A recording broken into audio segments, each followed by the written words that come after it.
আল্লাহ রসুল বলে আল্লাহ কার চেহারা দেখে না, আল্লাহ কার শুরু দেখে না, আল্লাহ শুধু তার দেখে আমল। হযরতে বাকি মিলার জানাজার ইমাম ওই দিন কেন মেলে না? সবাই ভক্তবৃন্দরা কাঁদে, আল্লাহ আমার উস্তাদ কেন ওসিয়ত করে গেল, আজকে উস্তাদের জানাজার কেউ দিতে চায় না। ও আল্লাহ, আজকে আমার উস্তাদ ওসিয়ত করে গেল, তার জানাজার ইমামতি কেউ করতে চায় না। জান্নাত যাওয়া সহজ, হাত তোলাও সহজ, ঠিক না বেঠি? কিন্তু বাবা জান্নাত যাওয়ার আগাল মসজিদ হলো বাইতুল্লাহ, মসজিদ হলো আল্লাহর ঘর। মসজিদ কার ঘর? মসজিদ কার বাড়ি? কিন্তু মুসলমান তো মসজিদ যায় না, ঠিক না বেঠি? একটা সমাজে 250 থেকে 200 থেকে 100 ঘর লোক, মিনিমাম 80 ঘর লোক থাকে, কিন্তু নামাজির টাইমে ওই বুড়ে কয়টা, ঠিক না বেঠি? ওই 4 জন 5 জন, হাইয়েস্ট 10 জন, আর বাকিগুলো কি জান্নাতের সার্টিফিকেট পেয়েছে নাকি? তোমার জায়গা বোঝা নাই বাবা, আছে? ইস আল্লাহ, মাথা কাম করে না। কুরবানির সময় ফোন করে, হুজুর 182 ঘর কিন্তু গোজদতে আইসে, ওটা তো টাইম ঠিক আছে, 182 ঘর সিরিয়াল ঠিক আছে। 3 মাস 4 মাস পরে মসজিদ বারান্দা দিয়া মারে সেজদা ধাপ্পা ধাপ্পা করি। কোন নামাজ করে বলে নিজে হুঁশ পায় না। কিরে বাবা এত নামাজ পড়লো? হুজুর মেলা দিন পরে আসলাম। কোন কোন সুরিয়া করলো? হুজুর আমি তো সুরিয়া জানি না। তুমি যে মুখ নড়া, কত আলেম না মুখ নড়ার না, যে আমিও মুখ নড়াই। কম তো বাবা এরকম ডিজিটাল আছে না নাই? কতদিন চলিবে এইভাবে সোনা, যেদিন ডাকে পড়িবে কবরে, সেদিন যাবি কোথায় রে? এমন জায়গা যাবি রে সোনা, যে জায়গায় নাই সাথী, এমন জায়গায় যাবি রে সোনা, যে জায়গায় নাই বাতি। ঠিক না বিঠা? মুসলমান যদি এই কথা বুঝতো, মুসলমান কোনোদিনও মুসলমানিত্ব হারাইতো না। মুসলমান গাঞ্জা খাইতো না, মুসলমান টক খাইতো না, মুসলমান ওই সিলিম টানতো না, মুসলমান মদ খাইতো না, মুসলমান ট্যাবলেট খাইতো না, মুসলমান তাস খেলাইতো না, মুসলমান জুয়া খেলাইতো না, মুসলমান কোনোদিন সুদ খাইতো না। তোমার জায়গা নাই বাবা। আমার তুই গিলাস মারি দে, 1 গ্লাস করি, এমন খান খায় বাবা, বাড়ি যাবার পায় না, খালি ঢোলে। হ্যাঁ বেড়ে বাড়ি আসল না নাই? আমি কি খাসি যে তুই কমার রাজা বন গা, ঠিক না ঠিক বাবা? মুসলমান যদি মদ না খায়, মুসলমান যদি গাঞ্জা না খায়, মুসলমান যদি সুদ না খায়, মুসলমান যদি তাস না খেলায়, মুসলমান যদি নেশার টেবলার ছেলেরা না খায়, ভারতবর্ষে এই কোম্পানিগুলো বন্ধ হয়ে যাবে। তো এখন মুসলমান তাস খেলা বন্ধ করুক। দরং জেলা, ধুপড়ি জেলা, গোয়ালপাড়া জেলা, বঙ্গাইগাঁও জেলা, গুয়াহাটি থেকে যত জেলা আসামে আছে, তাসের কোম্পানি বকেয়া হয়ে যাবে। কিন্তু মুসলমান তো তাস খেলা বন্ধ করে না। মুসলমান মসজিদের পাশে আড়ালে তাস খেলায়, মুসলমান কবরস্থানে আড়ালে তাস খেলায়। হয় না সোনার চাঁদরা? আল্লাহ নবীর কাছে আব্দুল্লাহ ইবনে মাসউদ হইতে হাদিসে বর্ণিত আছে, আল্লাহ রাসূলকে প্রশ্ন করেছিল, কয়লা নবী সাল্লাল্লাহু আলাইহি সাল্লাম আইয়ু আমাই গামবু ইল্লাল্লাহু তাআলা, নবী গো আল্লাহর কাছে সবচেয়ে বড় আমলটা কি, বড় বস্তুটা কি, ভালো বস্তুটা কি? নবী বলছে কালা সালাতু আলা ওয়াক্তিহা, সময় মতে ওয়াক্ত মতে নামাজ পড়াটা পৃথিবীর বুকে সবচেয়ে বড় আমল। জোরে বল সুবহানাল্লাহ। আব্বা আমার সোনার চাঁদরা, ও সোনা রে, পৃথিবীর সব অলিদের অলি, সব আউলিয়াদের আউলিয়া ছিল গো, তার বাবার নাম ছিল আবু সালে জঙ্গি মুসা রহমাতুল্লাহ। তার বেটা হলো পৃথিবীর সব অলিদের অলি, সব আউলিয়াদের আউলিয়া, সব পীরদের পীর। তার নাম বলা হয় গৌসুল আজম আব্দুল কাদের জিলানী রহমাতুল্লাহ। আল্লাহ তার মা বলছে, আব্দুল কাদের রে, বিনা উজরে যদি এক ওয়াক্ত নামাজ নষ্ট করি দাও, আল্লাহর অলির দস্তরে নাম থাকা বড় কঠিন হয়ে যাবে। আব্বারা, আমিও আফসা মাওলানা পীর ধরছি বাবা। আরে বাবা, তুমি কোন পীরের কাছে গেলা? আল্লাহর হুকুম তুমি বাতিল করে দিলা। ও সোনা, পৃথিবীতে এত বড় অলি ছিল হযরতে বাকি বিল্লাহ রহমাতুল্লাহ, আল্লাহ হযরতে মালিক বিন দিনার রহমাতুল্লাহ, এত বড় অলি ছিল রে হযরতে বাকি বিল্লাহ। হাজার হাজার ভক্তবিন্দু, হায় হাজার হাজার মুরিদান ছিল। ওনার ছাত্ররা বলছে, ওস্তাদি ওগো ওস্তাদি, আপনি যেদিন দুনিয়া থেকে চলে যাবেন, আমরা কার কাছে এই ইলমগুলা শিখবো গো ওস্তাদি? ওগো ওস্তাদি, তোমার কাছে সব শিখলাম, শরীয়ত শিখলাম, হকিকত শিখলাম, তরিকত শিখলাম, ইলমে মারিফত শিখলাম। ওস্তাদি, আপনি যেদিন চলে যাবেন, আমরা কার কাছে শিখবো? ওগো ওস্তাদি, আপনি যেদিন মারা যাবেন, আপনার জানাজার ইমাম কে হবে? সুবহানাল্লাহ। হুজুর, আপনি যেদিন মারা যাবেন, আপনার জানাজার ইমাম কি হবে? হযরতে বাকি বিল্লাহ বলছে, বেটা রে বেটা, আমি যেদিন মারা যাব রে বেটা, আমার জানাজার ইমাম উনি হবে যার জীবনে এক ওয়াক্ত তাহাজ্জুদ কায়দা হয় না। ওই আলেম আমার জানাজার ইমাম হবে, ওই মানুষ আমার জানাজার ইমাম হবে। হযরতে বাকি বিল্লাহ দুনিয়া থেকে বিদায় নিয়ে চলে গেল। হাজার হাজার ভক্তবিন্দুরা কান্দে, আমার উস্তাদ নাই, আমার হুজুর চলে গেল রে। হাজার হাজার মানুষ তো তার জানাজারে দেওয়ার জন্য শরীকন হয়ে গেল। তার ভক্তবিন্দুরা বলল, আমার উস্তাদের জানাজার ওই ইমাম হবে গো, ওই আলেম হবে যার জীবনে তাহাজ্জুদ কায়দা হয় নাই, তিনি আমার হুজুরের জানাজার দিবে। এখন ওই দিন ওনার জানাজার ইমাম নিযুক্ত করতে হবে। ভক্তরা বলছে, আমার উস্তাদ বলে গেছে, যার জীবনে এক ওয়াক্ত তাহাজ্জুদ নামাজ কায়দা হয় নাই, তাই আমার ইমামের জানাজার হবে। তাহলে বাবা, ওই দিন দেখা যায় হযরতে বাকি বিল্লাহ জানাজার ইমাম তাহাজ্জুদ গুজারি কোনো মানুষ, কোনো আলিম মেলে না। যেরকম সুবহানাল্লাহ। জানাজার কি দিবে? আব্বা, যার তাহাজ্জুদ নামাজ কায়দা হয় না, তার ওয়াক্ত নামাজ কায়দা হবে না। তাহাজ্জুদ নামাজটা বড় কঠিন নামাজ, আল্লাহকে আপন করার নামাজ। হযরতে বাকি বিল্লাহ জানাজার ইমাম কেউ দিতে পায় না, কেউ সাহস পায় না গো। আল্লাহর ওলির জানাজার ওই দিন ওই চেহারা নিয়ে সামনে দাঁড়াতে পারবে না, সুন্দর পোশাক নিয়ে দাঁড়াতে পারবে না, সুন্দর কাটিং নিয়ে দাঁড়াইতে পারবে না। আল্লাহ রসুল বলে, আল্লাহ কার চেহারা দেখে না, আল্লাহ কারো শুরু দেখে না, আল্লাহ শুধু তার দেখে আমল। হযরতে বাকি বিল্লাহ জানাজার ইমাম ওই দিন কেন মেলে না? সবাই ভক্তবিন্দুরা কান্দে, আল্লাহ আমার উস্তাদ কেন ওসিয়ত করে গেল, আজকে উস্তাদের জানাজার কেউ দিতে চায় না।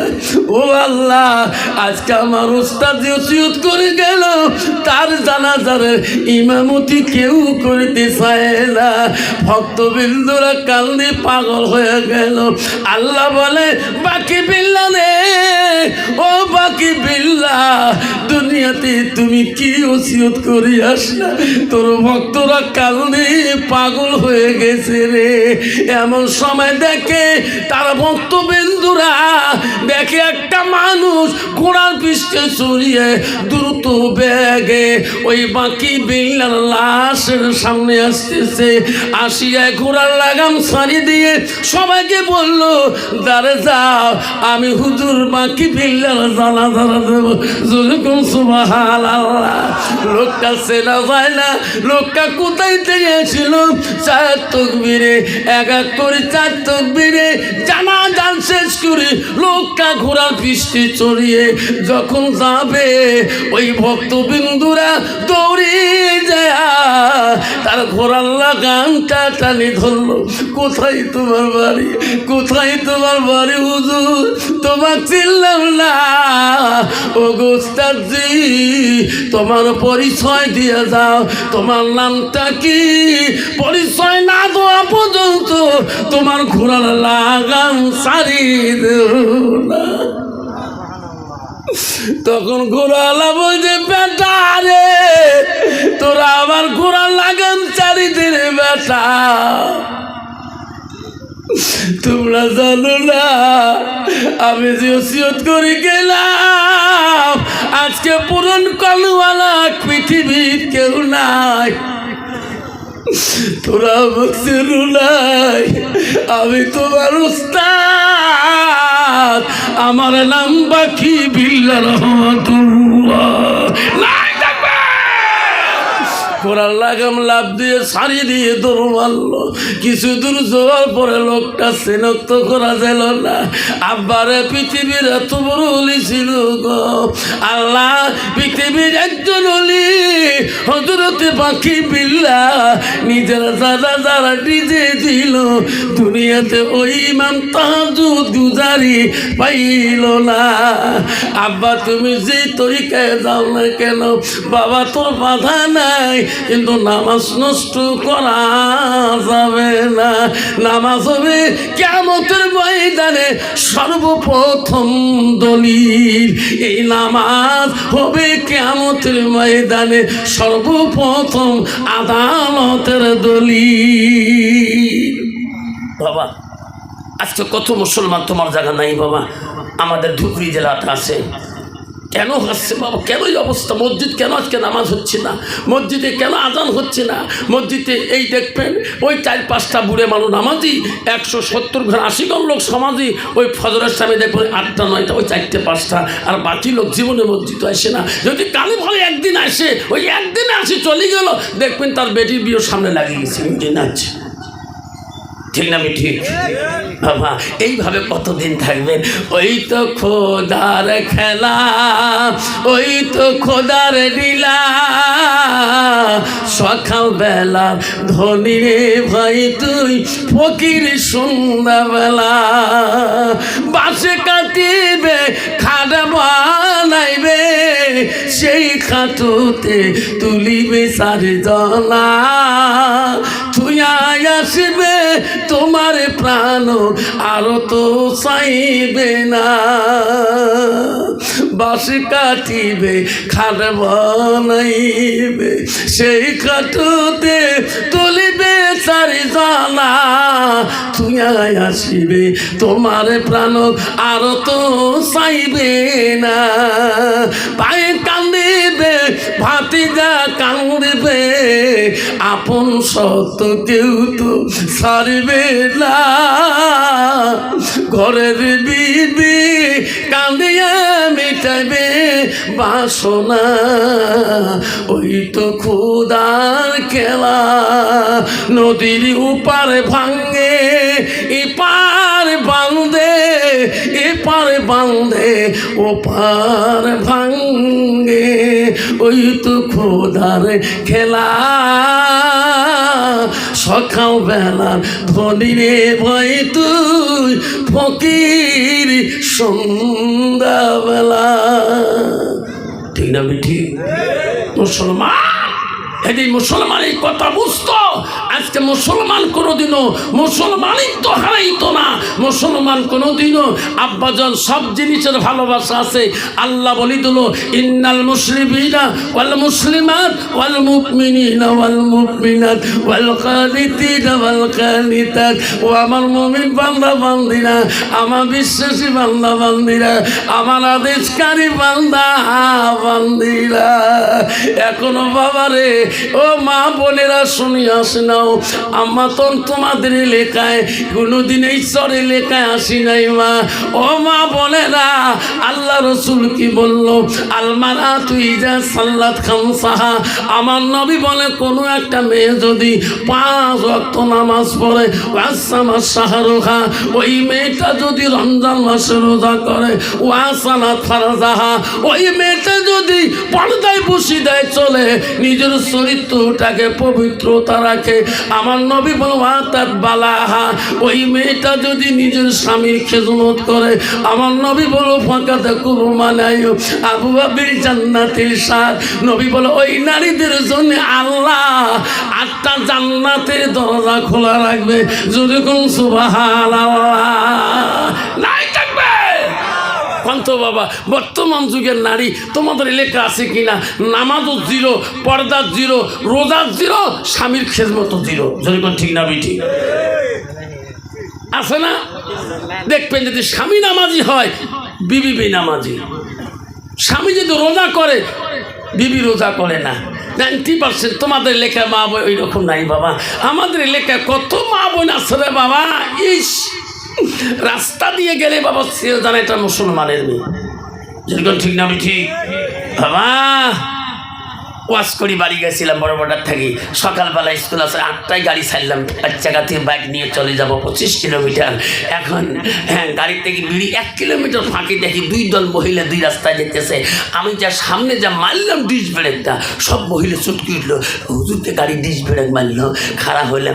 এখন দেখি কাইও ভাবি হয়, কাইও নানি হয়, কাইও চাষি হয়, কাইও জেঠি হয়। আমি দেখি কি ভাবি ভাই মারা যাবার আজকে 12 বছর হয়ে গো, এমন করি তো কোনোদিন সাজেন নাই, আজকে এত সাজন সাজছেন কারণটা কি গো ভাবি? তোমার আলেম মানুষ সেই খারাপ জানেন, আমরা ভিডিও দেখি আমার শখ নাই দেখছেন। আমাকে ভাবি যাও কোথায়? জানেন না আমার 2টা গ্রুপ আছে, একটা হচ্ছে বন্ধন গ্রুপ, একটা হচ্ছে সেলফ হেল্প গ্রুপ। কি স্যার যাবার কয়নি? তোমার গার্জিয়ান না লাগে? তোমার স্বামী যাব কোয়া নাই? কয় স্যারও কইছো স্যার আমার স্বামী আইব লাগে নাই? কয় না লাগে তো আইলে হয়ে যাব। শয়তানটা দুস্তানি যদি আহিলে হয়ে যায়। একে যত সাধন আছে, লিপস্টিক ফিবিস্টিক, আরো কত তৃষ্টি, ওট পালি ঠোঁট পালি, আরো কত পালিশ, পালিশটাকে কতগুলা মুসলমানের মেয়ে টাউন শহরে বন্দরে ঘুরে চেনা যায় না একটা মুসলমানের মেয়ে। যদি কোন ঠিক না ঠিক। কয়দিন আগে ওয়াজ করতে গেছিলাম কলকাতা শহরে, কাঞ্চনজঙ্ঘা ট্রেনে গেছিলাম নিজের বিষয়ে। কুচবিহারে চললাম 13 নম্বর ডাব্বায়, সিট নম্বর 39। উঠিয়ে দেখি সব ছেলেগুলো সালাম দেয়। আরে এই ডাব্বা কারণ কি? হুজুর করে জানি কলকাতা হাওড়া জামি স্টেশনে। হুজুর তোমার আওয়াজ ইউটিউবে খুব দেখি, তাই বাবা ইউটিউবে দেখানা করে দেখান। দেখো মোর 1.5 ঘুম পাড়া লাগবে, কালকে সভা আছে, আবার এই ট্রেনত আরও ফ্রি দেম সকালে। লাস্টে দেখো এখনও চ্যাংড়া সিটও ঠিক থাকে না, ইয়োকে ঢিকে ওইয়োকে ঢিকি আছে মানে। আর একটা চ্যাংড়া কেউকে ঢিকে না, ওই যে মোবাইল হেডফোন লাগিয়ে দিয়ে কী যে দেখবে নাকছে, একলা একলা নিজের ঠ্যাঙর নিজে ঘুরবে নাকছে। এত ঘুরে দেখো এখান চড়ু গোটায় ভাড়া, এটাও ভাড়া, চড়ু ভাড়া। কিরে বাবা তোর এলে প্যান ভাড়া কে? তুই কলকাতা যাকে হুজুর তোমার আলেম মানুষই জানেন এলে প্যান ভাড়ার কত বড় দাম। ঠিক না ঠিক? আল্লাহ কি যুগ বাড়িয়েছে বাবা তোমাদের এলাকায় নাই রে ভাই। এমন প্যান কেনে বাবা একে গোড়ায় ভাড়া। আর ওই প্যান্টের একটা গুণ কি, 5 পাক থেকে খুলি যাবার চায়। যেরকম ঠিক না ঠিক? একবার যদি মোবাইল ধরি সাফড়িছে শিলিগুড়ির টান গোটায় দেখা যায়। যেরকম ঠিক না ঠিক? বাবা কেন বাবা ওই ছেলেটার ভিতরে এলেমের অভাব, ওই মেয়েটার ভিতরে এলেমের অভাব। আল্লাহ রসুল বলল মান সালাকা তারিকান ইলতামিসু ফি ইলমান। তোরা যদি এলেমের রাস্তা যদি ঘুরতে চাও, এলেমের রাস্তায় চলতে চাও, সেই রাস্তায় গিয়ে রসুল বলল সাল্লাল্লাহু লা তারিকা লিল জান্নাত, সেটা হবে তোদের জন্য জান্নাতি রাস্তা। যেরকম সুবহানাল্লাহ, যেরকম সুবহানাল্লাহ।